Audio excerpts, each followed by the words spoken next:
Hello everyone, so I hope all of you are fine and well and आपकी पढ़ाई जो है वो अच्छे से चल रही है। स्लोली स्लोली है ना, स्लोली स्लोली नहीं, अब फास्ट फास्ट करने का टाइम आ गया है। So here I am with the next topic of chapter number 4 OCM. ठीक है, हमने बैंकिंग जो पार्ट था वो कंप्लीट कर चुका है। आई थिंक सो आपको अच्छी तरह से समझ में आ गया होगा। Now we are on insurance. तो इंश्योरेंस जो है ना, ये वाला जो पार्ट है ना, वो सिर्फ मैं आपको एक ओवरव्यू दे रही हूँ। एग्जाम में ये सारी चीजें नहीं पूछी जाती है, बट आगे जो इंश्योरेंस का टॉपिक है उसको समझने के लिए ये चीज इंपॉर्टेंट है जो स्क्रीन पे। ठीक है, तो बेसिकली इंश्योरेंस क्यों लेते हैं? तो जब हमको किसी चीज से फाइनेंशियल रिस्क होता है। ठीक है, फॉर एग्जाम्पल अगर मैंने गुड्स इधर से लेके इधर से लातूर भेजा है ना, तो मुझे डर रहेगा ना कि रास्ते में एक्सीडेंट हो गया गाड़ी का, है ना, कुछ हो गया, गुड्स खराब हो गए, है ना, पेरिश हो गए, या कुछ तो डैमेज हो गया उसको। तो ये मेरे लिए एक फाइनेंशियल रिस्क रहेगा if I am the owner of my that inventory stock. ठीक है, तो जब मुझे ऐसे रिस्क रहते हैं तो उसको प्रोटेक्ट करने के लिए मेरा जो फाइनेंशियल लॉस हो सकता था उसको प्रोटेक्ट करने के लिए मैं इंश्योरेंस लेती हूँ। ठीक है, तो it is like a risk management, है ना। जब मैं किसी रिस्क को कवर करना चाहती हूँ, मतलब प्रोटेक्ट करना चाहती हूँ, तब मैं उसको बोलती हूँ कि आई एम टेकिंग इंश्योरेंस। जो हो भी सकता है, जो नहीं भी हो सकता है, इसीलिए इधर लिखा हुआ है अनसर्टन लॉस या कॉन्टिंजेंट लॉस। ऐसा जरूरी नहीं है कि जब हम इंश्योरेंस लेंगे तो उधर लॉस होने के ही चांसेस होते हैं, नहीं, वो हो भी सकता है, नहीं भी हो सकता है। यू नेवर, जैसे आप हर किसी ने गाड़ी का इंश्योरेंस लिया होगा, 2 व्हीलर बोलो, 4 व्हीलर बोलो, तो वो इंश्योरेंस क्यों लेते हैं कि भाई अगर बाई चांस कुछ हुआ तो insurance company will bear the loss. ठीक है, तो मैम इंश्योरेंस कंपनी को क्या फायदा होता है? तो सिंपल सी बात बोल रही हूँ, जरूरी थोड़ी है आपकी गाड़ी का एक्सीडेंट होगा तो बहुत सारे जो प्रीमियम आप पे करते हो वो उनको रीपे बैक भी नहीं करना पड़ता, क्योंकि वो कुछ होता भी नहीं है आपकी गाड़ी को। तो ये बेसिकली क्या होता है, इंश्योरेंस कंपनी और आपके बीच में, मतलब इंश्योरर, है ना, इंश्योरर मतलब इंश्योरेंस कंपनी, जो इधर बोला हुआ है इंश्योरर मतलब जिसने प्रॉमिस किया है to compensate the insured against the losses. और इंश्योर्ड कौन होता है? जो प्रोटेक्ट होता है सम लॉसेस के अगेंस्ट, तो उसको हम इंश्योर्ड बोलते हैं। तो जहां पे ऐसे कॉन्ट्रैक्ट बनते हैं इंश्योरर एंड इंश्योर्ड के बीच में, जहां एक पार्टी कॉम्पनसेट करेगा दूसरे पार्टी को अगर कोई लॉस हुआ, तो उसको हम इंश्योरेंस कॉन्ट्रैक्ट बोलते हैं। लेकिन इस चीज के लिए लॉस बेयर करेगा सामने वाला कब बेयर करेगा? जब आप उसे fix sum of money timely basis पे करोगे, जिसको हम क्या बोलते हैं? प्रीमियम बोलते हैं। तो प्रीमियम क्या है? एक्चुअली कंसिडरेशन है, मनी के फॉर्म में, है ना, अमाउंट है जो हम ये रिस्क लेने के उनको सर्विस चार्जेस पे करते हैं कि भाई ये तू ले, है ना, और जब भी मेरा लॉस होगा तू मेरे को लॉस का कॉम्पनसेशन करना। ये प्रीमियम तू मेरे को रीपे नहीं करेगा, मेरा जितना भी लॉस हुआ है उसको तू कॉम्पनसेट करेगा। तो ऐसा वाला जब कॉन्ट्रैक्ट होता है, इंश्योरेंस कॉन्ट्रैक्ट होता है। पॉलिसी किसको बोलते हैं? तो वही कॉन्ट्रैक्ट को बोला जाता है, जो मैंने अभी आपको इधर बोला था, जो कॉन्ट्रैक्ट इन दोनों के बीच में होता है। इसमें सारे टर्म्स एंड कंडीशंस लिखे जाते हैं जो भी इंश्योरेंस कॉन्ट्रैक्ट के अंदर है। क्लेम किसको बोलते हैं? जब क्लेम बोलते हैं जब मेरा लॉस हो चुका है, ठीक है, अब मुझे वो इंश्योरेंस कंपनी से लॉस अमाउंट कॉम्पनसेट होना चाहिए। तो जो भी मिसहैपनिंग हुई है मेरे साथ, है ना, और मैं उनको बोलूंगी कि भाई अब मुझे लॉस बेयर करके दे दो, है ना, तो कॉम्पनसेट करके दे दो, तो उसको हम क्लेम बोलते हैं कि मुझे लॉस कॉम्पनसेट कर, जितना अमाउंट है वो कॉम्पनसेट करके दो, तो उसको क्लेम बोला जाता है। प्रपोजल किसको बोलते हैं? तो वो आपका वाला प्रपोजल नहीं है, ये प्रपोजल है कि भाई मेरे को it is a return request by insured to insurance company to issue an insurance policy, कि मुझे इंश्योरेंस पॉलिसी आपके साथ निकालना है। तो एक ये ऑफर की तरह है, ऑफर मतलब एक प्रपोजल की तरह है कि I want to issue, I want you to issue a insurance policy to me. ठीक है, तो उसके लिए प्रॉपर एक रिटर्न प्रपोजल देना पड़ता है। अब subject matter is simple word, जब आप जिस चीज पे इंश्योरेंस लेते हो उसको हम सब्जेक्ट मैटर बोलते हैं। लाइक अगर आप गाड़ी पे ले रहे हो तो वो सब्जेक्ट मैटर है, अगर बिल्डिंग पे ले रहे हो तो वो सब्जेक्ट मैटर है, या जो भी कोई चीज है, जिस चीज पे आप इंश्योरेंस लेते हो वो आपके लिए सब्जेक्ट मैटर बन जाता है। तो ठीक है, तो ये आपको सिर्फ अंडरस्टैंडिंग के लिए ये टॉपिक समझना है, बस मीनिंग अच्छे से याद कर लेना। अगर इंश्योरेंस का टॉपिक आया तो you can explain the that topic with meaning, है ना। अगर फॉर एग्जाम्पल कुछ भी आया आपको, इस लाइफ इंश्योरेंस के टाइप आए, तो आप इंश्योरेंस का मीनिंग भी एक्सप्लेन कर सकते हो। अगर ऐसा आया what is insurance and explain 4 type of life insurance, तो ऐसे आने के चांसेस हैं। बट उससे पहले है ना, टाइप्स ऑफ इंश्योरेंस पढ़ने से पहले हमको कुछ प्रिंसिपल पढ़ना है। प्रिंसिपल ऑफ इंश्योरेंस क्या होता है? सो प्रिंसिपल्स ये होते हैं कि कुछ रूल्स एंड रेगुलेशंस, ठीक है, कुछ सिद्धांत जो आपको और इंश्योरेंस कंपनी को लागू होते हैं at the time of taking policy या at the time of making the contract. कुछ रूल्स आपको फॉलो करने पड़ते हैं और कुछ रूल सामने वाले को फॉलो करने पड़ते हैं। और अगर आपने ये रूल, इसमें से जितने भी रूल दिए हुए हैं, अगर आपने ये रूल में से एक भी रूल नहीं फॉलो किया तो यू नो आपको कुछ ना कुछ कॉन्सिक्वेंसेस या रेपरकशंस भुगतने पड़ेंगे, सिंपल, ठीक है। मतलब कि आपको क्लेम नहीं मिलेगा, जितना आपका हक था आपको क्लेम नहीं मिलेगा। जैसे आपने सुना होगा कि जब भी आप इंश्योरेंस पॉलिसी लेते हो तो हर साल जो भी टर्म में डिसाइड हुआ है, हर साल आपको प्रीमियम पे करना पड़ता है, ठीक है। अगर आपने किसी साल प्रीमियम पे नहीं किया तो पिछले वाले प्रीमियम भी लैप्स हो जाते हैं। मतलब फिर insurance company is not liable कि अगर फ्यूचर में जब आपने प्रीमियम पे करना बंद कर दिया, आपने पास्ट में किया क्यों ना रहे हो, लेकिन आगे अगर आपने पे करना बंद कर दिया तो आपका कॉन्ट्रैक्ट रद्द कर दिया जाता है और आगे लॉस होने पे आपको कॉम्पनसेशन या क्लेम नहीं मिलता है। तो ये वन ऑफ द रूल है। तो ऐसे ही हम कुछ प्रिंसिपल पढ़ने वाले हैं जो आपको फॉलो करने पड़ते हैं while taking the policy with insurance company. Okay, तो सबसे पहला पॉलिसी है कि भाई पॉलिसी मींस प्रिंसिपल है कि एटमोस्ट गुड फेथ आपको एक दूसरे पे दिखाना है। एटमोस्ट गुड फेथ मतलब क्या, कि जब भी आप इंश्योरेंस लेते हो तो जो इंश्योरर रहता है ना, और जो इंश्योर्ड रहता है, जो भी कॉन्ट्रैक्ट बन रहा है उसमें सारी चीजें जो होनी चाहिए वो क्लियर, एक्यूरेट एंड फैक्ट की चीजें होनी चाहिए। मतलब कि जब मैं किसी सब्जेक्ट मैटर पे इंश्योरेंस लूंगी तो मुझे उस सब्जेक्ट मैटर के रिलेटेड सारी चीजें बतानी पड़ेगी। लाइक फॉर एग्जाम्पल है ना, किसी के लाइफ इंश्योरेंस ले रही हूं अगर मैं, फॉर एग्जाम्पल कोई भी इंसान लाइफ इंश्योरेंस ले रहा है, तो लाइफ इंश्योरेंस लेते वक्त आप कितने एज के हो, आपको क्या क्या पास्ट में बीमारी हुई है ना, आपके ऊपर कितने डिपेंडेंट है, ये सारा इंफॉर्मेशन, जो भी वो इंफॉर्मेशन मांगेंगे अबाउट द सब्जेक्ट मैटर। अब इधर किसी के लाइफ पे पॉलिसी निकल रही है तो सब्जेक्ट मैटर इज यू, तो सब्जेक्ट मैटर के रिलेटेड जो भी चीजें हैं है ना, both the party must have utmost good faith towards each other. The insurer and insured must disclose all material fact clearly, completely and correctly. Material fact मतलब जो भी subject matter के related important facts figures है वो एक दूसरे के साथ आपने share जरूर करना है। The insured must provide complete, clear and correct information of subject matter of insurance to the insurer.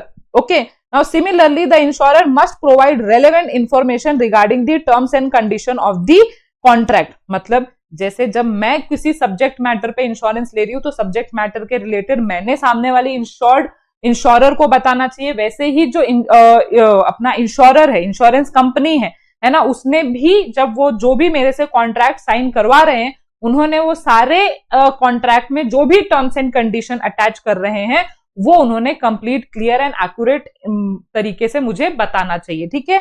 तो अगर दोनों के साइड से किसी भी साइड में प्रॉब्लम आया तो इसका रिजल्ट ये हो सकता है कि आपको नॉन सेटलमेंट ऑफ क्लेम होगा। मतलब आपको जो क्लेम मिलना चाहिए था वो क्लेम नहीं मिलेगा। तो इधर एक हार्ट सर्जरी वाला एग्जांपल दिया हुआ है जो मैंने आपको अभी एक्सप्लेन करते हुए बताया कि अगर आप अपना लाइफ इंश्योरेंस ले रहे हो तो आपने जो भी आपके पास में हार्ट सर्जरी वगैरह हुई है वो आपको बताना पड़ेगा, अदरवाइज आपको, आपके फैमिली मेंबर को वो क्लेम नहीं मिलेगा जो आपको मिलना चाहिए था। Now second one is principle of insurable interest. Now ये क्या बोलता है? Principle of insurable interest is simple कि जब भी आप इंश्योरेंस ले रहे हो तो जिस चीज पे आप इंश्योरेंस लेते हो वो चीज के आप ओनर होने चाहिए, वो आपका होना चाहिए, किसी और का नहीं होना चाहिए। मतलब इंश्योरेबल इंटरेस्ट मतलब उससे जुड़ी हुई सारी जो फाइनेंशियल रिस्क है, फाइनेंशियल लॉस है, फाइनेंशियल प्रॉफिट है, वो आपको होनी चाहिए। मतलब मैं ऐसा नहीं कि मेरे पड़ोसी के घर का इंश्योरेंस मैं लूंगी, ऐसा हो ही नहीं सकता क्योंकि I am not the owner, या उससे जुड़ी हुई चीजें मेरे को कुछ फाइनेंशियल लॉस या मेरे को फाइनेंशियल प्रॉफिट नहीं करेंगी। तो सिंपल है, insurable interest means some financial interest in the subject matter. Then क्या बोला हुआ है? Insurable interest is applicable to all insurance contract. मतलब चाहे वो लाइफ इंश्योरेंस हो, चाहे वो मरीन हो, या चाहे कोई भी जनरल या फायर इंश्योरेंस हो, तो सारे इंश्योरेंस कॉन्ट्रैक्ट को principle of insurable interest applicable होगा। मतलब कि चाहे आप लाइफ इंश्योरेंस किसी इंसान पे ले रहे हो तो वो आपकी बीवी बच्चे होने चाहिए, माँ बाप होने चाहिए, ठीक है। आप किसी के माँ बाप या किसी के बीवी बच्चों के ऊपर इंश्योरेंस नहीं लेके सकते, ठीक है। समझ में आ गया? अब इतना तो रॉ समझा दिया है मैंने। It is said to have insurable interest when the existence of that subject matter puts the insured in a financial benefit. मतलब ऐसा बोला जा रहा है कि जब उसको कुछ लॉस नहीं होगा, for example this mobile is mine, तो इसको कुछ अगर लॉस नहीं होगा तो मेरा फाइनेंशियल बेनिफिट है ना। अगर ये टूट जाएगा, फूट जाएगा, तो मेरा फाइनेंशियल लॉस है। क्यों? क्योंकि I am the owner of this mobile, ठीक है। तो सिंपल, आप उसके ओनर रहने चाहिए, मतलब ही आपका उसमें इंश्योरेबल इंटरेस्ट होना चाहिए। तो वेयरएस, ठीक है, फॉर एग्जाम्पल उन्होंने बोला है कि एक पर्सन के लिए खुद की लाइफ पे या खुद की प्रॉपर्टी में इंश्योरेबल इंटरेस्ट होता है, और एक बिजनेसमैन के लिए खुद के गुड्स पे, है ना, खुद की प्रॉपर्टी ऑफ द बिजनेस में उसका इंश्योरेबल इंटरेस्ट रहता है, ठीक है। सो इन लाइफ एडिशनल इंफॉर्मेशन दिया है कि लाइफ इंश्योरेंस के केस में जो इंश्योरेबल इंटरेस्ट है eight the time of taking life insurance होना चाहिए, उसमें insurable interest must exist at the time of taking life insurance policy. Okay, now third one is principle of indemnity. Principle of indemnity मतलब simple कि indemnity मतलब जब आपको loss होता है तो कॉम्पनसेट, है ना, कॉम्पनसेट होना चाहिए, ठीक है। तो इंडेमनिटी मीन्स अ गारंटी और insurance to put the insured in same financial position in which he was immediately prior to the happening of the uncertain event। मतलब सिंपल क्या बोला हुआ है कि जब फाइनेंशियल लॉस हो जाता है तो उधर इंश्योरर ने ये प्रॉमिस जरूर करना चाहिए कि हम गारंटी देते हैं कि जो भी आपका लॉस हुआ होगा वो हम कॉम्पनसेट करेंगे, या जितना भी आपने अमाउंट का इंश्योरेंस लिया है वो हम आपको कॉम्पनसेट करेंगे। जब तक ये प्रिंसिपल ऑफ इंडेमनिटी नहीं रहता है तो वो इंश्योरेंस कॉन्ट्रैक्ट नहीं कहलाता है। नाउ ये प्रिंसिपल किसको किसको एप्लीकेबल होता है? So this principle is applicable to all fire, marine and general insurance, but ये लाइफ इंश्योरेंस को एप्लीकेबल नहीं होता है। क्यों नहीं होता है? क्योंकि कोई किसी के लाइफ का कॉम्पनसेशन नहीं कर सकता है, कवर नहीं कर सकता है। किसी के लाइफ के जाने के बाद उसकी मोनेटरी वैल्यू नहीं होती है, तो अगर कॉम्पनसेट हुआ भी इन अ मोनेटरी वैल्यू तो उधर इंडेमनिटी नहीं हो रहा है, मतलब वो कॉम्पनसेट करके नहीं दे सकता है। So it is not applicable to insurance, life insurance, as the loss of life can never be measured in the monetary term. In case of death of the insured, the actual sum of assured is paid to the nominee of the insured, ठीक है। तो जब death होती है तो उस case में जो भी एश्योरेंस अमाउंट है वो डायरेक्टली पे किया जाता है, आप उतना नहीं पे करते जितना लॉस हुआ है ना। समझ में आ रही है बात? So under this principle, the insurer agrees to compensate the insured for the actual loss suffered। जितना भी actual loss suffered हुआ है वो आपका compensate होगा। मतलब एक रूल है, देखो क्या रूल है कि actual loss या इंश्योरेंस टेकन, इन दोनों में से जो भी amount which ever is less, जो भी अमाउंट लेस रहेगा वो आपको एज अ कॉम्पनसेशन या इंडेमनिटी मिल जाएगा, ठीक है। तो अगर एक्चुअल लॉस 5 लाख है ना, लेकिन आपने इंश्योरेंस 10 लाख का लिया हुआ है तो एक्चुअल लॉस कॉम्पनसेशन मिलेगा। लेकिन एक्चुअल लॉस इज 11 लाख और insurance taken is of 10 lakh, तो आपको इंश्योरेंस अमाउंट मतलब जितने का आपने इंश्योरेंस लिया है चीजों पे उतना कॉम्पनसेशन आपको मिलेगा, ठीक है। Now fourth one is principle of subrogation. अब प्रिंसिपल ऑफ सेब्रोगेशन मतलब क्या होता है कि जब भी आपको कॉम्पनसेशन मिल जाता है, आप इंडेमनीफाई हो जाते हो बाय इंश्योरर, ठीक है। तो जो भी प्रॉपर्टी है अगर उसमें कुछ रिकवरेबल वैल्यू है, कुछ अगर रिकवर हो सकता है ना, तो वो जो रिकवर होता है वो आपको नहीं मिलेगा। Even if you are the owner, वो किसको ट्रांसफर हो जाएगा? वो इंश्योरेंस कंपनी को उतना अमाउंट, मतलब वो जो भी अमाउंट रिकवर हुआ है प्रॉपर्टी में से वो इंश्योरेंस कंपनी को जाएगा। देखो इसमें क्या लिखा हुआ है, after the insured is compensated for the loss due to damage of property, then the right of ownership of such property passes on to the insurer, ठीक है। तो जो अगर कॉम्पनसेशन मिल चुका है आपको उस प्रॉपर्टी के रिलेटेड, तो उसका जो ओनरशिप है वो किसको पास ऑन हो जाएगा? इंश्योरर को पास ऑन हो जाएगा, ठीक है। तो ये प्रिंसिपल ऑफ कोर्स तभी एप्लीकेबल होगा ना कि अगर लॉस होने के बाद उस प्रॉपर्टी में कुछ वैल्यू रहे, कुछ रिकवर हो सके। अदर पूरा राख हो चुका है तो इस प्रिंसिपल का कोई मतलब नहीं रहेगा। तो एग्जाम्पल पढ़ लेना गाइस, आपको एग्जाम्पल से और क्लियर हो जाएगा। Now fifth one is principle of contribution. तो प्रिंसिपल ऑफ कंट्रीब्यूशन सिंपल है, उन्होंने क्या बोला हुआ है कि ये जो है ऑल कॉन्ट्रैक्ट को एप्लीकेबल होता है। अगर आपने एक से ज्यादा इंश्योरर के पास अपना इंश्योरेंस निकाला हुआ है एक ही सब्जेक्ट मैटर पे, तो अगर उस सब्जेक्ट मैटर को लॉस होता है तो दोनों इंश्योरेंस कंपनी जो है वो लॉस को कॉम्पनसेट करेंगे अपने अपने रेशोज में। ठीक है, तो एग्जाम्पल से आपको बहुत अच्छे से क्लियर हो जाएगा, पढ़ लेना। मैं इंश्योरेंस में डीप, मैं एग्जाम्पल में और नहीं जा रही हूं क्योंकि और उतना टाइम जाएगा, वीडियो लंबा हो जाएगा। ठीक है, तो under this principle the insured can claim the compensation only to the extent of actual loss. ये तो मैंने बता दिया है कि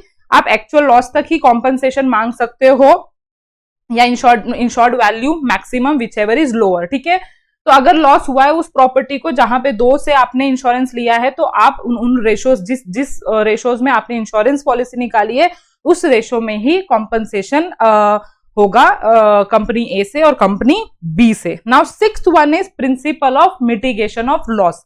सिंपल बोलता है कि जब आपने किसी प्रॉपर्टी के लिए इंश्योरेंस लिया हुआ है, तो जब उस प्रॉपर्टी को कुछ हो रहा है, नुकसान चल रहा है, तो ये आपकी कर्तव्य है कि उस नुकसान को मिटिगेट करना, कम से कम होने देना। ठीक है, आप जल रहे हो, आप देख रहे हो कि आपकी बिल्डिंग पूरी जल रही है, बट जस्ट बिकॉज आपके इंश्योरेंस कंपनी लाइबल है इंश्योरेंस पे करने के लिए, अगर ये इंश्योरेंस कंपनी को पता चल गया तो they will not be liable to pay the compensation या क्लेम। ठीक है, तो आपका पूरा कर्तव्य है कि आप ऑल पॉसिबल मेजर्स लो, नेसेसरी स्टेप लो to control, to reduce the losses. Hence, it is the responsible of insured to protect the property and avoid the loss. ठीक है, समझ में आया?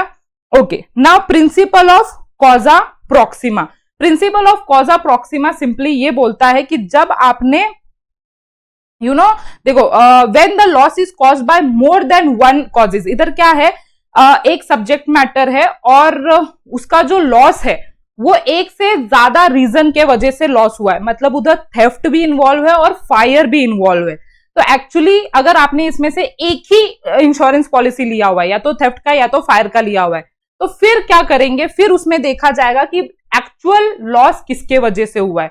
जो नियरेस्ट, मतलब जो एक्चुअल रीजन है लॉस होने का, अगर वो अटैच है उससे, तो ही आपको कॉम्पनसेशन इंश्योरेंस पॉलिसी देगी। आपको एग्जाम्पल क्लियर कर देगा, लेकिन सिंपल वे में, अगर आपने एक सब्जेक्ट मैटर पे पॉलिसी ली हुई है, ठीक है, और जो लॉस हुआ है वो एक से ज्यादा रीजन के वजह से हुआ है, तो भाई इंश्योरेंस कंपनी वो रीजन पकड़ेगी सबसे पहले तो, कि रीजन क्या है एक्चुअल लॉस होने का। अगर वो रीजन के लिए आपने इंश्योरेंस लिया हुआ है तो ही आपको कॉम्पनसेशन मिलेगा, अदरवाइज दूसरे रीजन के वजह से अगर एक्चुअल लॉस हुआ है तो फिर आपको कॉम्पनसेशन नहीं मिलेगा। कॉजा प्रॉक्सिमा मतलब व्हाट इज द क्लोजेस्ट, है ना, क्लोजेस्ट बोल सकते हो रीजन ऑफ लॉस। ठीक है, तो प्रिंसिपल ऑफ कॉजा प्रॉक्सिमा। तो इफ द प्रोक्सीमेट कॉज भी बोलते हैं, अगर जो क्लोजेस्ट रीजन है is one which is insured against the insurance company is bound to pay the compensation and vice versa। जो closest reason है वो उसके लिए आपने इंश्योरेंस लिया हुआ है,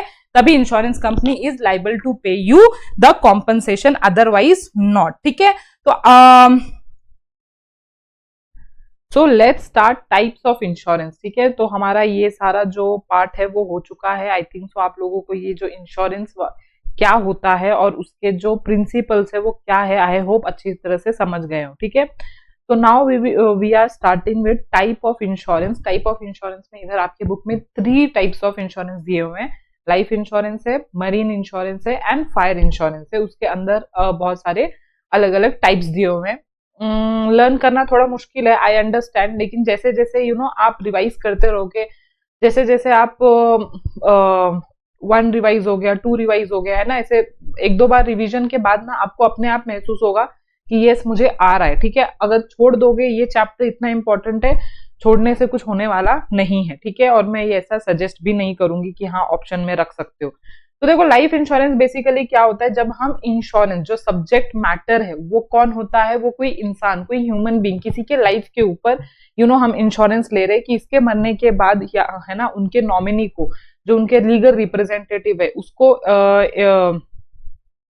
जो भी अमाउंट ऑफ सम एश्योर्ड है वो मिल जाना चाहिए। नहीं तो अगर डेथ हुई नहीं लेकिन time of life insurance expired हो गया, तो जब वो टाइम एक्सपायर हो जाता है तो उसका सम किसको मिल जाता है, उसी इंश्योर्ड को मिल जाता है जिसके नाम पे वो इंश्योरेंस था, इंश्योरेंस पॉलिसी था।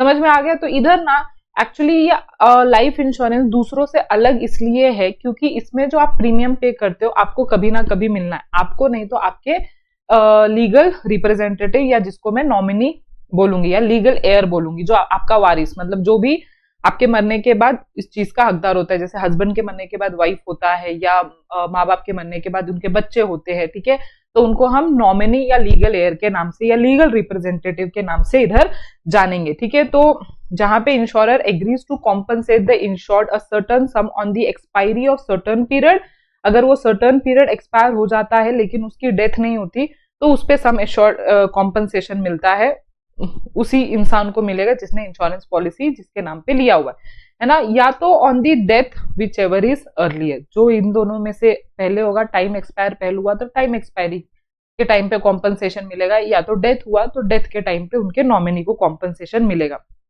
ओके, ना उसी के अंदर हम बहुत सारे टाइप्स ऑफ इंश्योरेंस पॉलिसीज पढ़ने वाले हैं। तो सबसे पहले whole life policy. Whole life policy मतलब जब तक आप जिंदा हो ये पॉलिसी भी एक्टिव ही रहेगा, मतलब कि ये टाइम एक्सपायर होने के बाद, टाइम एक्सपायर होने के बाद ये कॉम्पनसेशन नहीं मिलता है क्योंकि इसमें कोई टाइम एक्सपायरी रहती ही नहीं है, क्योंकि ये क्या है, होल लाइफ पॉलिसी है, ठीक है, क्योंकि whole life policy of person is assured and the assured can not receive money from the insurance company till he is life, ठीक है। नॉर्मली जो लाइफ इंश्योरेंस होते हैं इसको छोड़ के वो एक टाइम एक्सपायरी के बाद इंश्योर्ड को मिलता है, लेकिन इसमें ऐसा नहीं है क्योंकि ये होल लाइफ पॉलिसी है, ठीक है। नॉर्मली इसके जो प्रीमियम रहते हैं वो क्या है, बहुत कम होते हैं क्योंकि छोटे अमाउंट में हम पे करते जाते हैं, और ऑफ कोर्स अगर आपने 30 की उम्र में लिया हुआ है तो आपको 60, 70, 80, 90 की उम्र तक पे करना है, जब तक एक अभी के टाइम पे आप एवरेज लगा सकते हो कि 70 ईयर यदि जहां पे हमारी डेथ हो सकती है ना, उस एज में नॉर्मली आजकल हो रही है, तो आपको 70 साल आप पे करोगे, 70 मतलब 40 साल 40 ईयर्स के लिए आप पे करोगे वो प्रीमियम, तो नॉर्मली लो होता है, ठीक है। The money become payable on the death of the insured person to the nominee और द लीगल एयर। देखो नॉमिनी या तो लीगल एयर को मिलेगा, दोनों का मतलब सेम है, इधर यही समझना कि जो भी उसका वारिस है उसको इसकी डेथ के बाद जो भी कॉम्पनसेशन है वो मिलेगा। अब क्यों ऐसा लोग लेते हैं कि यार भाई मरने के बाद इनका घर कैसे चलेगा, अभी तो मैं कमा के दे पा रहा हूँ लेकिन आफ्टर माय डेथ इनके ऊपर बहुत ज्यादा कष्ट नहीं आ जाना चाहिए, तो एक फाइनेंशियल सपोर्ट की तरह ऐसे पॉलिसीज ले लेते हैं, जैसे टर्म इंश्योरेंस भी वैसा ही रहता है, ठीक है, अगर आपने सुना होगा, जो कि हम थर्ड पॉइंट में पढ़ेंगे, पहले वो कर लेते हैं और फिर क्योंकि वो थोड़ा बहुत होल लाइफ पॉलिसी से मिलता जुलता है। सिर्फ ये टर्म इंश्योरेंस पॉलिसी में क्या होता है कि टर्म एक्सपायरी होने के बाद भी जो मेच्योरिटी पीरियड है वो सर्टेन एक्सपायरी पीरियड आने के बाद वो इंश्योर्ड को मिल जाता है, ठीक है। तो term insurance policy is taken for a specific period, देखो बोला हुआ है स्पेसिफिक पीरियड, ठीक है। इसमें लोएस्ट प्रीमियम होता है, जैसे सेम जो मैंने होल लाइफ पॉलिसी में बताया था, ठीक है। प्रीमियम इसमें जो रहता है वो फिक्स होता है। जनरली क्या होता है अदर इंश्योरेंस में, जैसे जैसे एज बढ़ती है वैसे वैसे प्रीमियम का अमाउंट भी बढ़ता है, क्योंकि आपके डेथ के चांसेस बीमारियों होने के चांसेस बहुत ज्यादा बढ़ते रहते हैं, वैसे नॉर्मली होता है। लेकिन इन case of term insurance premium जो है, जो स्टार्टिंग में आपको बोला है ना, वही एंडिंग तक प्रीमियम जो रहता है वो फिक्स रहेगा and will do not change, ठीक है। तो इन केस ऑफ अल्टीमेट डेथ, जब अल्टीमेट डेथ हो जाएगा तो dependent will receive the benefit amount specified in the term of life insurance, okay. तो ठीक है, इसमें ये नहीं लिखा हुआ है कि एक्सपायरी के टाइम पे मिलेगा, बट आई नो एक्सपायरी के टाइम पे मिल जाता है, ठीक है। तो बहुत ज्यादा लंबा हो रहा होगा पैराग्राफ, इसीलिए उन्होंने शॉर्ट में इतना बोल दिया, लेकिन इधर लिखा हुआ है, देखो स्पेसिफिक पीरियड के लिए लिया जाता है, मतलब कॉमन सेंस की बात है, एक्सपायर होने के बाद ऑफकोर्स इंश्योर्ड को ही मिलता होगा और डेथ के बाद उनके नॉमिनीज को मिलता होगा। Now what is endowment insurance policy? तो इंडोमेंट इंश्योरेंस पॉलिसी में ना एक्चुअली इसमें क्या अटैच रहता है, बोनस, ठीक है। बोनस मतलब समथिंग इंसेंटिव की तरह, जैसे सैलरीड पर्सन को कैसे इंसेंटिव दिया जाता है एट दी एंड ऑफ, अगर आपने इतना ईयर पूरा किया, मतलब समझो मेरी बात, अगर आपने 10 साल तक हमारे पास पॉलिसी एक्टिव रखी तो आपको उसमें बोनस मिलेगा, फिर 20 साल तक एक्टिव रखा तो उसमें एडिशनल, तो लोगों को अट्रैक्ट करने के लिए कुछ पॉलिसीज ऐसी लाई गई है कि आपको ना इतना साल पूरा करने के बाद एक बोनस उसमें मिल जाएगा। तो इसी को, हालांकि इसका यूज जो होता है वो सेम रहता है, बट कुछ अलग टाइप बनाने के लिए किसी रीजन के वजह से इसमें बोनस चीज अटैच कर दी है। ठीक है, तो द सम एश्योर्ड, देखो बोला हुआ जो भी सम एश्योर्ड है along with the bonus is given on the death of the insured to the dependent, dependent को दिया जाएगा आफ्टर डेथ, या तो एक्सपायरी हो गया अगर वो मतलब वो सर्टेन पीरियड की अगर एक्सपायरी हो गया तो वो इंश्योर्ड को सम अमाउंट दिया जाएगा। समझ में आया? मतलब बोनस कुछ तो भी अटैच कर दिया है, इतना ही है। ठीक है, okay. Now what is annuity? Annuity क्या होता है तो समझो मेरी बात, अभी थोड़ा सा डिफरेंस आपको महसूस होगा टाइप्स में। एन्युटी मीन्स जब मैं अपने लिए एक पेंशन लाइक स्कीम क्रिएट करना चाहती हूँ। अभी मैं कमा रही हूँ, पता नहीं फ्यूचर में मैं कमाऊं कि नहीं, अभी तो मैं 30 की हूँ, है ना, 40 तक कमाऊंगी, 45 एज तक कमाऊंगी, उसके बाद पता नहीं इतना ज्यादा कमा पाऊं या ना कमा पाऊं।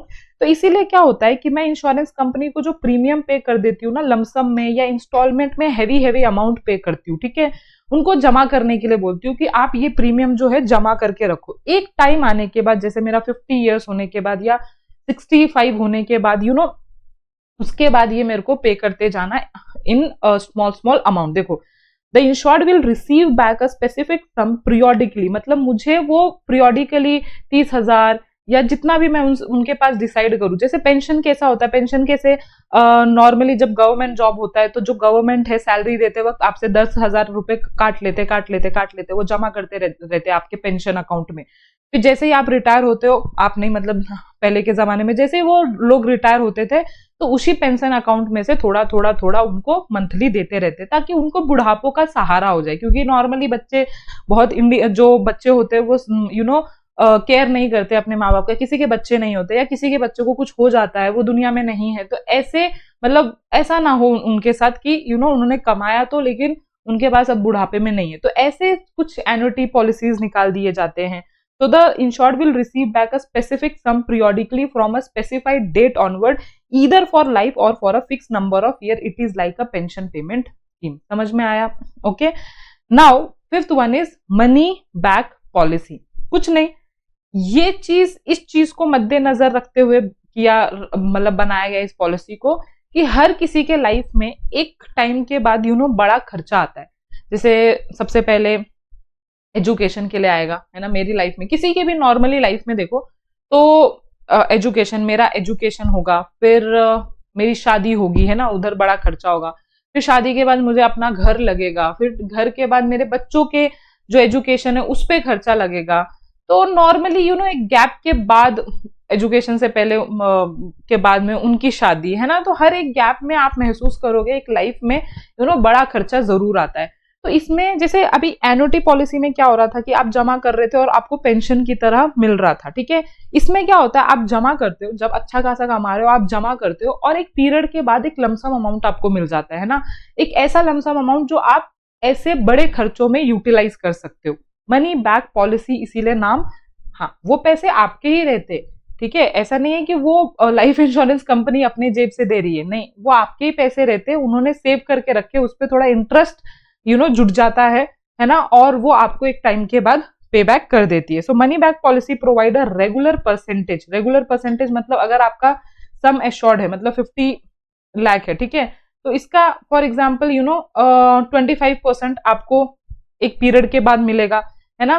So regular percentage of sum assured during the life time of policy and also guarantee the benefit of full sum assured in the event of death. मतलब ये भी एश्योरेंस है कि अगर इसके बीच में आपकी डेथ हो जाती है तो आपको पूरा जो भी सम एश्योर्ड है 50 लाख वो भी आपको मिल जाएगा। मतलब ऑफ कोर्स इसमें प्रीमियम ज्यादा होगा, इसीलिए इतनी सारी फैसिलिटीज आपको मिल रही है। कभी भी LIC कंपनी अपने जेब से नहीं पे करती, आपसे वसूल करके आपको वापस देती है। बट जस्ट एक आजकल पॉलिसी किस लिए लिया जाता है, है ना, सेविंग अकाउंट किस लिए ओपन किया जाता है, FD कैसे क्यों ओपन किया जाता है, तो इस चीज को समझते हुए ओके। तो अगर डेथ हुई है तो उनके डिपेंडेंट को मिल जाएगी। नॉर्मली जो मनी बैक पॉलिसी होता है वो 4 टर्म के लिए अवेलेबल होता है, 12 साल, 12 ईयर के बाद आप वो जो रेगुलर परसेंटेज है वो ले सकते हो, या 15 साल के बाद, या 20 ईयर्स के बाद, या 25 ईयर्स के बाद। नाउ चाइल्ड इंश्योरेंस पॉलिसी, तो नॉर्मली बहुत कॉमन है ये, बिकॉज है ना, चाइल्ड का भविष्य आने वाला है। आज हमारा बच्चा छोटा है तो उतने खर्चे नहीं है, फ्यूचर में बहुत सारे खर्चे, उसके एजुकेशन, उसके शादी, या उसके जो भी उसका अपना बिजनेस अगर सेटअप करना है उसके लिए उसको पैसे लगेंगे। तो ऐसी चीजों के लिए आजकल बहुत एडवर्टीजमेंट भी आप देख रहे होगे, नोटिस करना, ठीक है, बहुत ज्यादा लोग अवेयर हो गए हैं और बहुत ज्यादा लोग इन्वेस्ट भी कर रहे हैं, है ना, not only in insurance type but SIP में भी बोल रहे कि आप 5,000 हर महीने इन्वेस्ट करो, उसके पास उसके 18 साल में 1 करोड़ रुपए रहेगा उसके हाथ में। तो पहले के लोग इतने ज्यादा अवेयर नहीं थे, बट बिकॉज ऑफ आज के सोशल मीडिया वगैरह के थ्रू ये सारी चीजें हो रही हैं। ओके, तो देखो इन्होंने बोला है कि ये जो चाइल्ड इंश्योरेंस पॉलिसी है वो सेविंग प्लस इन्वेस्टमेंट प्लान है, मतलब आप सेव भी करते हो और प्लस अगर फ्यूचर में उसको एजुकेशन पे इन्वेस्ट करना है तो बच्चों के उसमें इन्वेस्ट हो सकता है। Child insurance policy allow the kids to live their dream. Child insurance policy give you advantage to start investing in the child plan right from the child is born. मतलब आप अपने चाइल्ड के future में आज से ही invest कर रहे हो जब वो जन्मा है, ठीक है। तो ये एक बहुत ज्यादा लोग इसको प्रेफर करते हैं जिनके भी बच्चे हैं। Okay, now 7th one is retirement plan. Retirement plan मतलब लाइक एन्युटी प्लान, ठीक है, जैसा वो था वैसे ही। तो आपको क्या करना पड़ता है, ये भी एक सेविंग प्लान प्लस इन्वेस्टमेंट है। जो आप प्रीमियम पे करते हो वो आपको रिटायरमेंट के टाइम पे मिल जाता है ना। ये क्या करता है, मतलब इसमें अलग क्या होता है कि आप फॉर एग्जाम्पल आपने प्रीमियम पे किया, प्रीमियम 1, प्रीमियम 2, ऐसे ही प्रीमियम 3 और प्रीमियम 50 तक पे किया, ठीक है। इसको जमा करके एक अकाउंट में रखा जाता है, ठीक है, इसमें इंटरेस्ट लोड होता रहता है। ओके, और फिर ऑफ कोर्स अब जब आप रिटायर हो गए हो तो इसमें से जो भी इंटरेस्ट आपको मिलेगा वो आपके पेंशन की तरह आपको पेमेंट देता रहेगा। मतलब ये कॉर्पस है, ठीक है। कॉर्पस मतलब एक बड़ा अमाउंट जमा हो जाता है आपके अकाउंट में, इंटरेस्ट लोड हो जाता है, अब वो निकाल के दूसरे अकाउंट में कॉर्पस जमा किया जाएगा। अब वो अकाउंट जब भी इंटरेस्ट जनरेट करेगा तो वो रिटायरमेंट के लिए यूज होगा। रिटायरमेंट के टाइम पे आपको एक फाइनेंशियल हेल्प होगी, ऐसे बोल रहे हो। On maturity this corpus is invested for generating a regular income stream which is refer to as pension annuity. आप म्यूचुअल फंड में डाल सकते हो, आप किधर भी एफडी में डाल सकते हो, और उस पर जो इंटरेस्ट आएगा वो आपके अकाउंट में अलग से क्रेडिट होगा जो आप अपने बुढ़ापे में यूज कर सकते हो। समझ में आया? Okay, now 8th one is ULIP. ULIP मतलब unit linked insurance policy. Unit link मतलब ये किसके यूनिट की बात कर रहे हैं?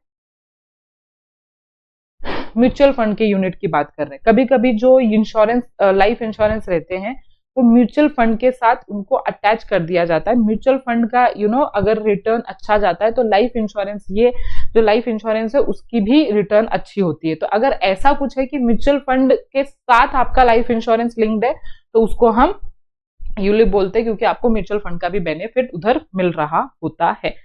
I think so I am clear, ठीक है। इसमें मतलब ये आ सकता है एग्जाम में 8 मार्क्स तक के लिए भी आ सकता है। ये चैप्टर नंबर 4 है, याद रखो, ठीक है। तो इसको आप निग्लेक्ट नहीं करोगे, ठीक है, याद रखना ये चीज। Now marine insurance. अभी मरीन इंश्योरेंस कब लिया जाता है? तो ये जनरली एक्सपोर्टर इंपोर्टर लेता है, जिनको सी के थ्रू इधर से उधर ट्रैवल करना होता है, उनके गुड्स ट्रैवल करते हैं और जिनको रिस्क होता है सी से, ठीक है, डेंजर ऑफ सी होता है जिनको मैं शॉर्ट में बोलूं, या उनको ऐसा लगता है हो सकता है कुछ तो लॉसेस हो सकता है, तो ये जनरली कार्गो मतलब गुड्स के लिए, ठीक है, वेसल मतलब शिप के लिए, पैसेंजर मतलब आपको पता है, ठीक है, तो उन लोगों के लिए ये लिया जाता है। All the principle of insurance are applicable to marine insurance contract. तो जितने भी हमने प्रिंसिपल पढ़े वो मरीन इंश्योरेंस कॉन्ट्रैक्ट को एप्लीकेबल होगा। लाइफ इंश्योरेंस को कुछ एप्लीकेबल नहीं है, ध्यान में देना, ठीक है। जो अपना इंडेमनिटी वाला है ना,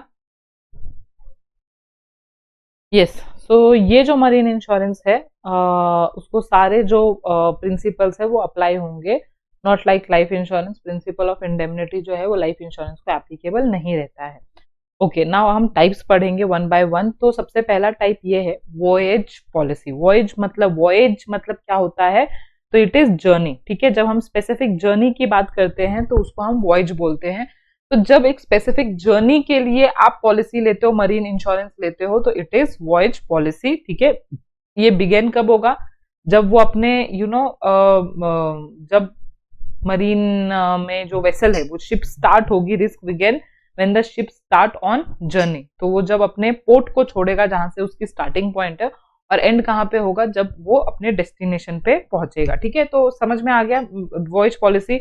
अब उसी का उल्टा टाइम पॉलिसी क्या होता है? It is not for a specific voyage journey but it is for a specific time. ठीक है, 1 महीना हो गया, 2 महीना हो गया या 1 साल हो गया, जो भी है, जिस भी टाइम पीरियड के लिए आपको इंश्योरेंस लेना है, टाइम पीरियड डिसाइड करके देना पड़ता है। जब आप ऐसी पॉलिसी लेते हो तो टाइम पॉलिसी बोलता है। लेकिन इसमें डेंजर इस चीज का होता है या रिस्क इस चीज का होता है कि टाइम ओवर हो जाए लेकिन जर्नी ओवर नहीं हुई, तो क्या होगा?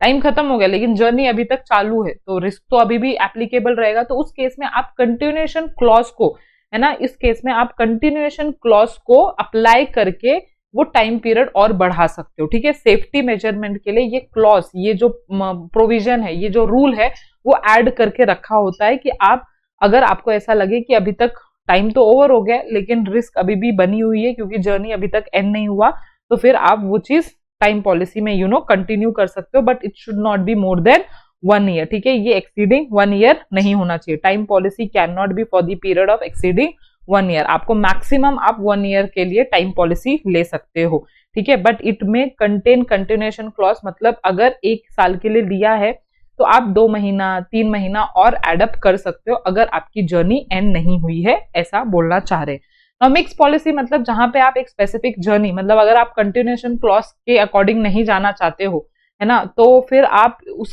केस में क्या कर सकते हो? जर्नी के लिए और प्लस टाइम के लिए। अगर जर्नी एंड नहीं हुई तो टाइम एप्लीकेबल होगा, और टाइम खत्म हो जाती है तो जर्नी वाला एप्लीकेबल रहेगा। So the policy is combination of voyage and time policy, therefore cover the risk of both particular voyage and for a specific period of time. Okay. Now valued policy क्या होता है? अभी देखो, समझो मेरी बात। valued policy किस चीज में ली जाती है?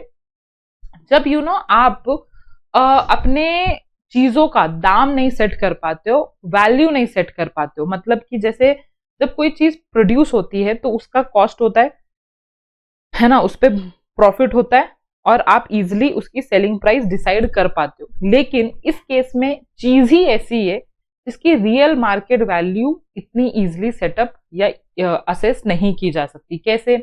जैसे पेंटिंग हो गया, है ना, जैसे पुरानी पुरानी चीजें होती है, आर्कियोलॉजिस्ट जो निकालते हैं ना खोद के, वो बिकती है मार्केट में। जैसे महात्मा गांधी का चश्मा हो गया। तो ऐसी जो एशियंट चीजें रहती है ना, उसका आप रियल मार्केट वैल्यू तय नहीं कर सकते। तो पेंटिंग हो गया, स्कल्पचर हो गया, आइडल्स हो गए, यूनिक, तो वो करोड़ों में भी बिक सकती है, लाखों में भी बिक सकती है, बिलियन ट्रिलियन में भी बिक सकती है, किसी को कुछ पता नहीं है। तो जब ऐसी चीजें एक्सपोर्ट इंपोर्ट होती हैं, तो जहां पे आप स्पेसिफिक मार्केट वैल्यू उसका तय नहीं कर पा रहे हो, तो एक वैल्यू डिसाइड होता है insurance policy, insured and insured में, कि आप मिनिमम, है ना, फॉर एग्जाम्पल, है ना, वो पेंटिंग है तो उसको ऐसा लगता है यार ये 50 लाख की तो जानी चाहिए। अब कॉस्ट उतनी नहीं है, वैल्यू उतनी नहीं है, सेलिंग प्राइस उतनी नहीं है, बट वो तय करते, दोनों तय करते, ठीक है हम इंश्योरेंस पॉलिसी कितने का निकालेंगे? 50 लाख का निकालेंगे। तो जब जहां पे रियल मार्केट वैल्यू एसेस नहीं किया जाता है, और वहां पे एक एग्रीड वैल्यू डिसाइड होता है between insurance and insured at time of taking policy, तो हम उसको बोलते हैं कि ये वैल्यूड पॉलिसी है, जिससे क्या हो, इजी सेटलमेंट ऑफ क्लेम हो, कि बाद में अगर कुछ दिक्कत लॉस हो गया तो भाई कितना पे करना है ना। ये पेंटिंग को कॉस्ट तो लगा है 1 लाख से भी ज्यादा नहीं लगा, पेंटिंग में जो पेंट यूज हुआ है तो इससे ज्यादा तो लगा नहीं, लेकिन यार उस इंसान के लिए सोचो जिसने दिन रात उसमें लगाया हुआ है, सालों 2 साल लगाते पेंटिंग के लिए, और वो शायद करोड़ों में बिकती। ठीक है, तो उस चीज को मद्देनजर रखते हुए वैल्यूड पॉलिसी निकाला गया है। नाउ ब्लैंकेट पॉलिसी क्या होता है? जब ब्लैंकेट पॉलिसी ये चीज होता है, जैसे ब्लैंकेट में सारा कैसे सब कुछ हम ओढ़ के सो जाते, हमारा हाथ भी छुप जाता है, मुंह भी छुप जाता है ना, बॉडी भी, पैर भी छुप जाते हैं ना, तो उसी को लेके इधर ब्लैंकेट पॉलिसी निकाला गया है, कि जहां पे आप हर किसी का पॉलिसी, मतलब इंश्योरेंस लेना चाहते हो, चाहे वो वेसल हो, चाहे वो, है ना, देखो इन्होंने बोला हुआ है, चाहे वो वेसल हो, चाहे वो कार्गो हो, चाहे वो पैसेंजर हो, आप एक ही पॉलिसी में सारे लोगों को, सारे क्या बोल सकते हो उसको, सारे सब्जेक्ट मैटर को रख देते हो, या वेसल को बहुत सारे जो रिस्क इन्वॉल्व हो सकते हैं, उस रिस्क वो बहुत सारे रिस्क जो है आप एक ही पॉलिसी में, समझ में आया? मतलब एक पॉलिसी में आपने क्या किया, बहुत मल्टीपल मल्टीपल सब्जेक्ट मैटर को रखा, तो ब्लैंकेट पॉलिसी। या एक पॉलिसी में आपने मल्टीपल रिस्क रख दिया, ठीक है। मल्टीपल रिस्क मतलब उसमें फायर भी कवर होगा, मरीन भी कवर होगा, या अदर कोई पॉलिसी है वो भी एक ही इसमें, मतलब अगर वेसल के लिए आप ले रहे हो, ठीक है, तो वेसल में अगर डूबने से हुआ तो भी इसमें कवर, या खराब होने, रस्ट लगने से हुआ तो भी इसमें कवर होगा। मतलब आप मल्टीपल रिस्क जब आप इन्वॉल्व कर रहे हो एक ही पॉलिसी में, तो उसको ब्लैंकेट पॉलिसी बोला जाता है। तो policy is taken for maximum limit of required amount of protection of full amount of premium is paid in the beginning of the policy. मतलब इसका जो प्रीमियम है ना वो स्टार्टिंग में ही पे कर दिया जाता है, क्योंकि ब्लैंकेट पॉलिसी जो रहता है एक बड़ा अमाउंट के लिए रहता है, ठीक है। तो this policy describe the nature of goods insured, फिर स्पेसिफिक रूट रहेगा उसमें, पोर्ट्स एंड प्लेस ऑफ जो वॉयज रहेगा, वो सारी चीजें इसमें डिसाइडेड रहती हैं। इट कवर मल्टीपल रिस्क, देखो इन्होंने बोला it cover the multiple risk on one property और it cover many property under the policy, जो मैंने आपको इधर और इधर समझाया। Okay, now next type is of marine insurance, port risk policy. तो पोर्ट रिस्क मतलब बेसिकली देखो सारे जो अगर आप टाइप्स देख रहे हो तो वो कहां पे प्रोटेक्शन दे रहे हैं, मरीन, मतलब जब वो शिप स्टार्ट हो रही है टिल दी डेस्टिनेशन वो सेफ्टी या सिक्योरिटी प्रोवाइड या कॉम्पनसेशन देने का प्रॉमिस कर रही है। बट व्हाट इफ जो पोर्ट पे है ना, जब डॉक एरिया में ही कुछ नुकसान हो जाए, खड़े खड़े ही वेसल को या पैसेंजर को कुछ हो जाए, तो उसका कौन इंश्योरेंस देगा? तो वो इंश्योरेंस अगर आपको कवर करना है तो वो आपको पोर्ट रिस्क पॉलिसी के अंदर मिलेगा, जो बोलता है कि जब वेसल एंकर्ड रहेगा, एंकर्ड मतलब जब वो पार्क रहता है, जब वेसल पार्क रहता है तो उसको एंकर बोलते हैं, तब के टाइम पे अगर कुछ लॉस हुआ तो कंपनी आपको, इंश्योरेंस कंपनी आपको क्या देगी, कॉम्पनसेशन देगी टिल इट्स डिपार्चर, मतलब जैसे ही डिपार्ट करेगी, पोर्ट को छोड़ेगी, वो खत्म हो जाएगा ये पॉलिसी। नाउ कॉम्पोजिट पॉलिसी क्या होता है कि composite policy the type of policy is purchase from more than one insurance. जो हमने कॉन्ट्रीब्यूशन, याद है आपको प्रिंसिपल ऑफ कॉन्ट्रीब्यूशन पढ़ा था कि एक इंश्योरेंस कंपनी से ना इतना ज्यादा कॉम्पनसेशन देने का शायद नहीं होगा। जैसे फॉर एग्जांपल रिलायंस इंडस्ट्री हो गया और उसने आपसे कोई पॉलिसी निकाली इंश्योरेंस कंपनी से, तो किसी भी एक इंश्योरेंस कंपनी उनको इतना कॉम्पनसेशन देने का प्रॉमिस नहीं कर सकती है, क्योंकि उनकी नेटवर्थ ही हिल जाएगी अगर इंश्योरेंस कंपनी ने कॉम्पनसेट दिया। तो इसीलिए ऐसे केसेस में एक से ज्यादा लोगों से पॉलिसी ले लिया जाता है। तो दिस इज दैट टाइप, क्योंकि वेसल इन्वॉल्व है, पैसेंजर इन्वॉल्व है, कार्गो इन्वॉल्व है, तो जब आप एक से ज्यादा इंश्योरर से पॉलिसी लेते हो तो उसको composite policy under the marine insurance बोला जाता है। The liability of each insurance जो रहेगा वो सेपरेट और डिस्टिंक्ट रहेगा, डिसाइडेड रहेगा, और ये जनरली कब लिया जाता है, जब इंश्योरेंस का अमाउंट बहुत हाई रहता है, ठीक है। Now 8th one is single vessel policy. जब आप एक सिंगल वेसल के ओनर हो, मतलब सिंगल शिप के ओनर हो, तो जनरली आप सिंगल वेसल पॉलिसी ले लेते हो। अब वो किसी भी, मतलब फॉर एग्जाम्पल आपका किसी भी एरिया में वो रहे, लेकिन आपने अगर ये लिया और कहीं भी अगर उसको कुछ हुआ तो आपको ये सिंगल वेसल पॉलिसी के अंडर कॉम्पनसेशन मिल जाएगा। The policy is suitable for small ship owner, जिसके पास एक आधा वेसल रहता है, only one ship, having one ship in a different fleet. Fleet क्या बोलते हैं, ग्रुप ऑफ जब वेसल्स रहते हैं ना, तो उसके अंदर एक उसका वेसल है, तो उसको हम फ्लीट बोलते हैं। जब ग्रुप ऑफ, जैसे भेड़िए कैसे होते हैं, जब जा रहे होते हैं तो भगदड़ मचती है, तो कहने का मतलब है कि इधर अगर बहुत ज्यादा ग्रुप्स में शिप्स हैं, तो उसमें एक शिप का अगर आपको पॉलिसी चाहिए तो आप सिंगल वेसल पॉलिसी लोगे। और फ्लीट पॉलिसी भी ले सकते हो और ब्लॉक पॉलिसी भी ले सकते हो। अगर फ्लीट पॉलिसी मतलब पूरे ग्रुप ऑफ शिप्स का एक पॉलिसी के अंडर इंश्योरेंस ले लेना, उसको हम फ्लीट पॉलिसी बोलेंगे। और ब्लॉक पॉलिसी मतलब क्या होता है, जैसे कि मरीन इंश्योरेंस में क्या होता है, ओनली जो सी रूट है वो कवर होता है, ठीक है। जब हम मरीन के थ्रू ट्रांसपोर्ट करने वाले वो कवर हो रहा है, बट कभी कभी जो कार्गो होता है वो डिफरेंट मोड्स ऑफ ट्रांसपोर्टेशन को से आता है, जैसे कि अपने फैक्ट्री से निकला तो ट्रक पे लोड हुआ तो रोड से आया, फिर वो ट्रेन पे लोड हुआ तो रेलवे से आया, फिर वो उधर अनलोड होके फिर शिप पे आया। तो ये डिफरेंट मोड जहां पे इन्वॉल्व होते हैं, ठीक है। तो वहां पे आप ब्लॉक पॉलिसी अगर ले लेते हो तो किसी भी मोड्स ऑफ ट्रांसपोर्टेशन में नुकसान होने दो तो आपको उधर कॉम्पनसेशन मिल जाता है। आई थिंक सो आपको ये सारे टाइप्स क्लियर हो गए। अगेन बोल रही हूँ, ये बहुत इंपॉर्टेंट है, प्लीज स्किप मत करना। I am trying my level best कि आपको एक एक कंसेप्ट जो है इस टाइम पे अगर मैं समझा दूं तो मेरा आधा काम एंड आपका आधा काम खत्म हो जाएगा। आधा काम रहेगा आपकी self study and motivation level, जिसके लिए मैं हमेशा आपके साथ हूं, ठीक है। सर भी आपको हमेशा नए नए लेक्चर्स के थ्रू अपग्रेड करने की कोशिश करेंगे, मोटिवेट करने की कोशिश करेंगे। सिर्फ आपसे यही उम्मीद है कि आप इन लेक्चर्स को देख के अपने आप को जितना हो सके उतना पॉलिश करो, ठीक है। फालतू की चीजें इधर आपको नहीं मिलेंगी, है ना, इसीलिए शायद हमारे सब्सक्राइबर कम है, सच्ची बोलूं तो। फालतू की चीजें इस चैनल पे आपको सीरियसली नहीं मिलेगी। अगर आपको पढ़ना है, कंसेप्ट समझना है, तो ये चैनल आपके लिए है, ओके। तो कुछ ज्ञान की बातें हो गई, उसके बाद हम पढ़ाई की बात कर देते हैं। ज्यादा इस टॉपिक के बारे में छेड़ना नहीं चाहूंगी। Now third one is fire insurance. तो जब किसी चीज को फायर लगने का, जैसे पेट्रोल पंप पे आपने देखा होगा बहुत सारे फायर वो जो फायर एक्सटिंग्विशर होते हैं वो लगे रहते हैं, because there is a danger कि कॉमनली उधर नॉर्मली उधर फायर लग सकता है, बिकॉज उधर ज्यादा आग लगने वाली चीजें पेट्रोल डीजल वगैरह रहती हैं, ओके। सो ये basically the loss due to fire हो गया, लाइटनिंग, बिजली कड़कती है ना, उससे भी आग लगती है, एक्सप्लोजन, धमाका होता है, उससे भी आग लगती है। तो ये सारी चीजें भी इधर कवर हो जाता है। तो बेसिकली इधर इंश्योरर जो है वो कंसिडरेशन देता है और अंडरटेक करता है ये रिस्पॉन्सिबिलिटी कि अगर फायर से कुछ नुकसान हुआ तो हम आपको इंश्योर्ड को हम कॉम्पनसेट करेंगे फायर से, ओके।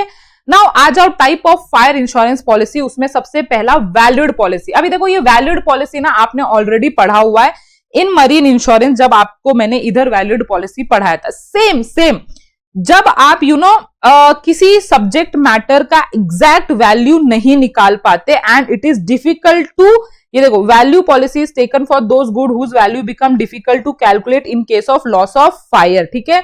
तो आप एक स्पेसिफिक वैल्यू के लिए इंश्योरेंस कंपनी से मतलब डिसाइड करते हो कि ये वैल्यू आप मुझे कॉम्पनसेट करोगे, ठीक है। तो under this policy value of subject matter of insurance agreed upon eight the time of making contract. तो एक वैल्यू डिसाइड कर दी जाती है, जैसे मैंने मरीन इंश्योरेंस में बताया था, इररिस्पेक्टिव ऑफ कितना जला है, क्या हुआ है, जो वैल्यू डिसाइड हुए वो कॉम्पनसेट होगा। बट यस, जो रिमेनिंग बचा है, अगर उसमें से कुछ रिकवर होता है, तो मैंने आपको ये प्रिंसिपल में से बताया था, वो रिकवर जो हुआ होगा, कुछ भी जो भी रिमेनिंग बचता है आफ्टर जल के गुड्स में से जो रिमेनिंग बचता है, तो उसको सेल आउट करके अगर कुछ पैसे रिकवर होते हैं तो वो इंश्योरेंस कंपनी को होगा, क्योंकि इन्होंने कॉम्पनसेशन ले चुका है। So the insurer has to pay a specific amount और value irrespective of amount of loss caused due to fire. देखो कितना लॉस हुआ है उससे कुछ फर्क नहीं पड़ता, लेकिन जो वैल्यू डिसाइड हुई है इन दोनों के बीच में, वो कॉम्पनसेशन इंश्योरेंस कंपनी को इंश्योर्ड को देना पड़ेगा, ठीक है। और जो भी रिकवर होगा ऑफकोर्स वो इंश्योरेंस कंपनी को जाएगा, अगर ये आपके दिमाग में कुछ डाउट आ रहा है। तो बेसिकली किसमें होता है, ये आर्ट वर्क में लिया जाता है, स्कल्पचर्स में लिया जाता है, पेंटिंग, जहां पे वैल्यू डिसाइड करना, रियल मार्केट वैल्यू डिसाइड करना जहां पे मुश्किल हो जाता है ना, तो वहां पे ये टाइप के पॉलिसीज लिए जाते हैं।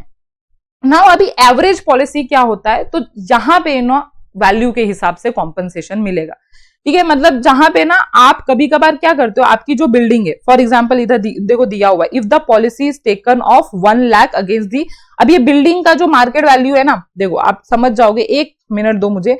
अब ये जो मार्केट वैल्यू है बिल्डिंग का वो 2 लाख है, ठीक है। बट आपने इंश्योरेंस लेते वक्त सिर्फ 1 लाख का लिया, मतलब बिल्डिंग का मार्केट वैल्यू 2 लाख और इंश्योरेंस लेते वक्त 1 लाख लिया।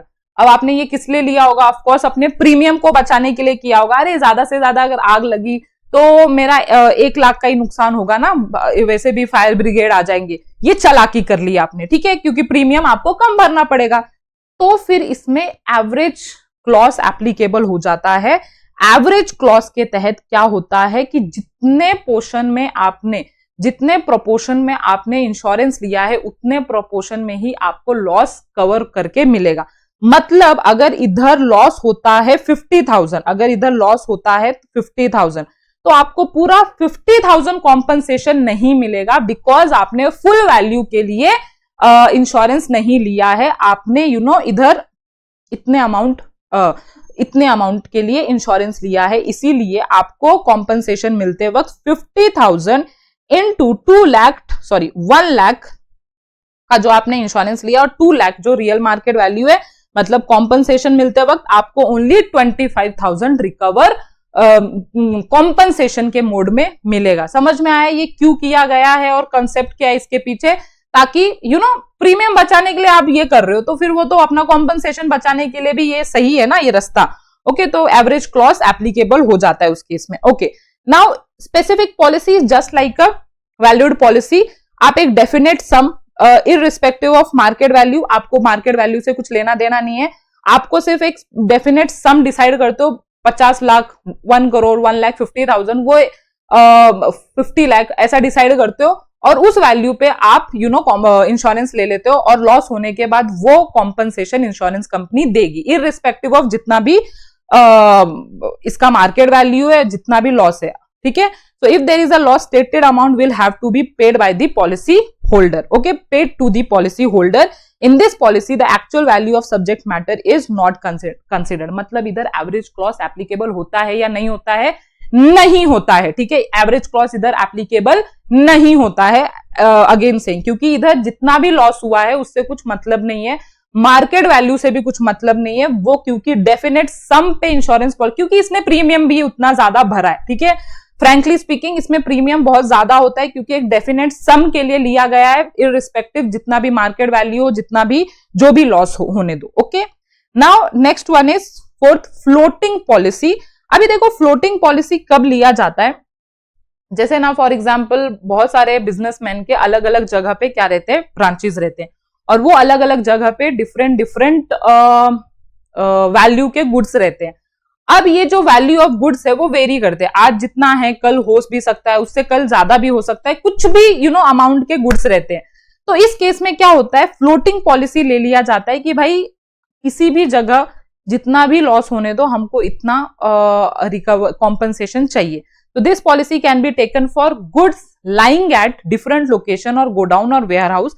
Since the quantity cannot be, determined and fluctuate from time to time, it is difficult for the owner to take the exact value का, इंश्योरेंस. इसीलिए बिजनेसमैन क्या ले लेता है, फ्लक्चुएटिंग पॉलिसी ले लेता है, या उसको हम फ्लोटिंग पॉलिसी भी ले लेता है. इधर 1 प्रीमियम पे करना पड़ता है और वो सारे लोकेशन के लिए 1 प्रीमियम के बदौलत 1 पॉलिसी ले लेता है, fluctuating policy, because of this reason. Got it? Okay. Now excess policy. अभी ये एक्सेस पॉलिसी मतलब क्या है? सिंपल देखो, अब एक ब्रांच है, ठीक है, फॉर एग्जांपल एक ब्रांच के ऊपर मुझे इंश्योरेंस लेना है. इस ब्रांच में जो गुड्स है, ठीक है, वो आसपास 2 लाख के करीब रहता है और वेरी करता है. 2,50,000 मतलब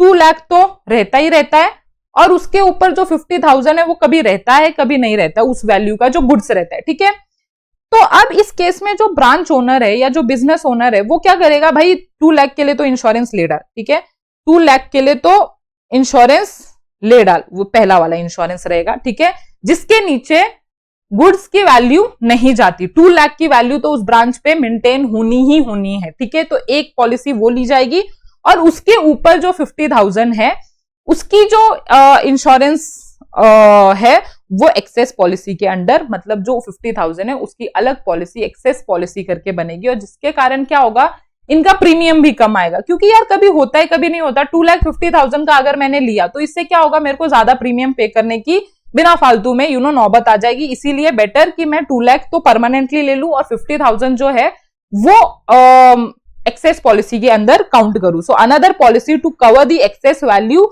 by which the stock of the goods fluctuate. Okay. तो एग्जाम्पल भी वही है जो मैंने आपको अभी पढ़ाया.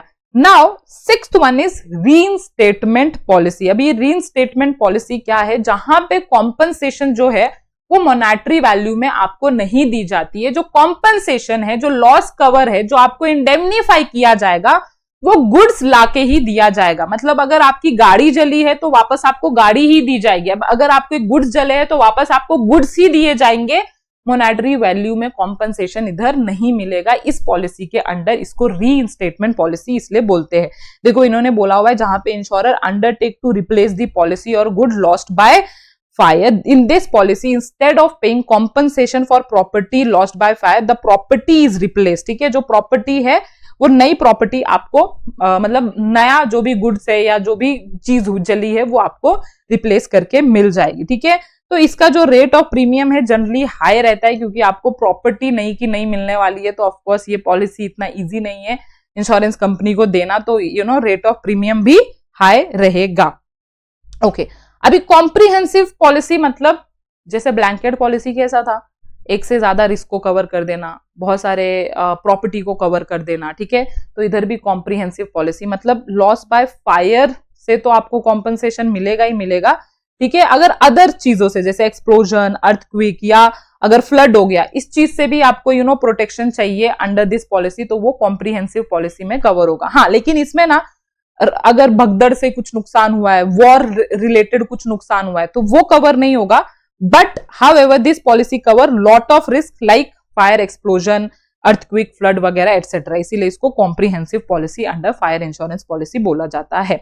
नाउ कॉन्सिक्वेंशियल लॉस पॉलिसी, तो इधर ध्यान देना किसको बोलते हैं। देखो कभी भी जब एक बिजनेस ओनर बिजनेस कर रहा होता है और उसका आग जल के बिल्डिंग खत्म हो गई, तो अब उसको वो चीज खड़ा करने में, वो बिल्डिंग को दोबारा प्रोसेस ऑपरेटिव कंडीशन में लाने के लिए कि प्रोडक्शन स्टार्ट हो जाए, ऑपरेशन स्टार्ट हो जाए, वो कंडीशन में लाने में उसको 6 महीना तो मिनिमम लगेगा। नए एम्प्लॉइज, नए रॉ मटेरियल, सारा कुछ लगेगा। अब ठीक है, जो जला है, जो नुकसान हुआ है, उसके लिए तो आपको कॉम्पनसेशन कौन, इंश्योरेंस कंपनी देगी। बट कुछ इंटेंजिबल चीजें भी तो नुकसान हुई है। इंटेंजिबल चीजें मतलब जो 6 महीने का प्रॉफिट में कमा सकता था, वो मेरा नुकसान हुआ है। जो 6 महीने में कॉस्ट ऑफ गुड्स जो हाई होते हैं, जैसे हर एक चीज महंगी होती है धीरे धीरे, है ना, तो कॉस्ट ऑफ गुड्स जो होते हैं वो हाई गए। तो कुछ स्टैंडिंग चार्जेस, मतलब वॉचमैन को तो सैलरी कंटिन्यू थी उस पीरियड में जब मैं इन ऑपरेटिव वे में भी थी, कुछ इलेक्ट्रिसिटी बिल भी, कुछ मिनिमम चार्जेस मुझे पे करने पड़े। तो कुछ ऐसे चीजें जो नॉर्मली बिजनेसमैन को नहीं मिलता है, जो लॉस तो होता है लेकिन वो दिखता नहीं है। Loss due to in operation, profit नहीं हुआ मेरा, उसका कॉम्पनसेशन। फिर स्टैंडिंग मतलब जो फिक्स चार्जेस मुझे स्टिल लग रहे थे, जैसे वॉचमैन या इलेक्ट्रिसिटी बिल, उसका कॉम्पनसेशन। और जो कॉस्ट ऑफ रॉ मटेरियल जो हाई गए हैं, ठीक है, वो कॉस्ट ऑफ वैल्यू जो इंक्रीज हुआ है, ठीक है, उसका कॉम्पनसेशन भी इधर मुझे कॉन्सिक्वेंशियल लॉस पॉलिसी में मिलता है। ठीक है, तो इधर जो इंडेमनिटी है, मटेरियल लॉस को नॉर्मली दिया जाता है, but normally intangible interest are not indemnified, but in case of consequential policy loss of tangible and intangible property, मतलब जो दिखता है लॉस उसका भी कॉम्पनसेशन है, और जो नहीं दिखता है, जो फील कर रहा है बिजनेसमैन, है ना, जो एक्सपीरियंस कर रहा है, उसका भी नुकसान कौन कॉम्पनसेट करेगा, इंश्योरेंस कंपनी करेगी। So this policy provide an indemnity to insured for the loss of net profit, payment of standing charges, standing मतलब fix charges, expenditure in respect of increased cost of working. तो जो नए employees आएंगे वो ज्यादा salary मांगेंगे, जो नए रॉ मटेरियल आएंगे वो ज्यादा कॉस्टली आएंगे। ठीक है, आप बात समझ रहे हो, एक फीलिंग के साथ समझोगे ना तो ये टॉपिक समझेगा आपको। Okay, now last one is sprinkler leakage policy. देखो स्प्रिंकलर होता क्या है, जब आपने कहीं पे होटल वगैरह में गए रहेंगे या इंडस्ट्रीज में आप गए रहेंगे, है ना, तो उधर आपने देखा होगा रेड कलर की पाइपलाइन रहती है हर जगह। वो क्यों रहती है, ताकि अगर आग लग जाए तो वो जो स्प्रिंकलर है वो पानी छोड़े और आग लगने से उधरी खत्म, मतलब बच जाए सारी चीजें। तो देखो नो स्मोक एरिया भी बोला जाता है, इधर स्मोकिंग अलाउड नहीं है। क्यों बोला जाता है, बिकॉज वो स्प्रिंकलर लगे रहते हैं कि बाई चांस अगर आग लगे तो पानी छिड़क दे। लेकिन अगर किसी ने स्मोक किया तो वो फिर स्प्रिंकलर अपने आप छूट जाएगा, पानी ऑटोमेटिकली अपने आप छूट जाएगा। आग तो लगी नहीं है बट उसने स्मोक किया था तो उसको फील हुआ स्प्रिंकलर को, और सारी चीजें खराब हो जाएंगी, जो डॉक्यूमेंट्स है, जो सारी चीजें हैं वो भीग जाएगी। तो होता क्या है, कभी कभार ये स्प्रिंकलर ना किसी भी कारण से स्प्रिंकल कर देता है ना, बिन बारिश बरसात हो जाती है। तो जब बिन बारिश मतलब जहां पे मतलब ऑटोमेटिकली उसने क्या किया, स्प्रिंकलर कर दिया, कोई भी रीजन नहीं था, ना बिल्डिंग में रिपेयर चल रहा था, ना कुछ अल्टरेशन हो रहा था, ना अर्थक्वेक आया, ना वॉर आया, ना एक्सप्लोजन हुआ, कुछ भी नहीं हुआ, लेकिन स्टिल स्प्रिंकलर को क्या चुल मची, उसने अपने आप, हो जाता है, टेक्नोलॉजी है ना, हो जाता है कभी कभार, तो उसने पानी छोड़ दिया, जिसके वजह से बहुत बड़ा नुकसान हो गया कंपनी का।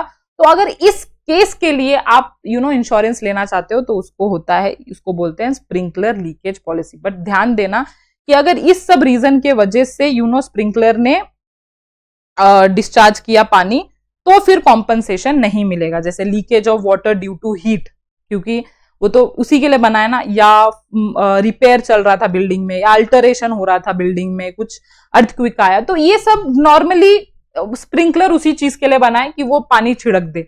लेकिन उसके सिवाय ऑटोमेटिकली अगर स्प्रिंकलर ने लीक किया और नुकसान हुआ तो उसकी भरपाई कौन पे करेगा, under this policy insurance company, ठीक है, उसका कॉम्पनसेशन इंश्योरेंस कंपनी देगी।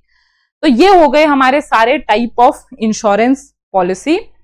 और बाकी का जो कंसेप्ट आगे बचा है, ये जो ट्रांसपोर्टेशन है बहुत इजी है, वो हम नेक्स्ट लेक्चर में कर लेंगे। बहुत इजी टॉपिक है, आगे के अब बहुत छोटे छोटे टॉपिक है, तो मुझे 1 और 2 लेक्चर्स और लगेंगे। But please comment, like and channel को सब्सक्राइब जारी रखना, और ऐसे ही अच्छे अच्छे लेक्चर्स मुझसे पाना रहेगा तो करना, ठीक है। आपको जैसा भी लग रहा है लेक्चर ना, प्लीज कमेंट कर दो यार, इतनी कंजूसी मत करो, देख के है ना बैठ जाए मैम, ठीक है बोल के भूल जाओ, ओके, ऐसा मत करो, ओके। तो मिलते हैं हम तुरंत नेक्स्ट लेक्चर में, बाय बाय, सी यू।